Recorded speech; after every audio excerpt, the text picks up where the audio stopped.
visszavinni és megint kibaszni a 8-ról. Következő alanyunk egy pap, és hát többire majd rájöttünk. Jézus leszállt álmomban és arra kért, hogy osszam meg, amit közöl velem.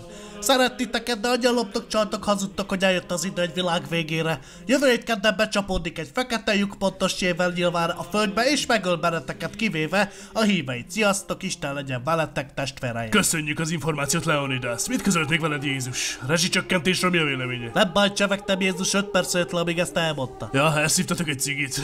Ne ugassál, nem takarodj, hitetlen faszopó! Bocsáss meg, Leonidas atya. Mit üzent mi nekünk Jézus Krisztus? Azt, hogy a magyarok el lesznek távolítva, mert bántalak minket állandóan, nem lehet velük elmenni az utcán, mert belénkatnak. Hova lesznek távolítva, Leonidas atya? Legyen elég annyi, hogy a pokolhoz közel. Értem. Köszönöm, atyám.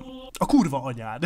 Csicska, nekem ne henteskedjél, mert családom nem tűri, ezt ne okoskodjál, nézz a hátad mögé majd az utcán, tény. Egy testvérem, jó volt vele, sok köcsög magyar, el lesz távolítva az utcánkból. Dohányboltba mikor megyünk? Én hát nem rabolhatok, testvére, megígértem Jézusnak, hogy nem lopok többé. Jó, de a dohányboltot már előtte beszéltük, Leonidas, mert letetted az egyházvizsgát. Igazat szólsz, testvére, megbeszéljük egy sor mellett. Eisz a papok nem ihatnak, vagy tévedek? Okosabb ágy a szavaidnak is hiti olcsó magyar geci. Jézus megengedte, hogy igyek néha azt a kussolsz uszkárköcsög. A dohányboltot is megengedte, hogy kiraboljátok? Mit rabolni, te olcsó magyar? Ti vettétek el tőlük a pénzt. Jézus azt mondta, visszavehetjük, kurva geci. Én mindvégig tiszteltelek, atyám, nem értem, miért beszélsz így velem. Bocsássál meg akkor, testvérem, csak Jézus most szólt, hogy lejönne, és ideges vagy, most testvérem, tényleg áldásom adom rád.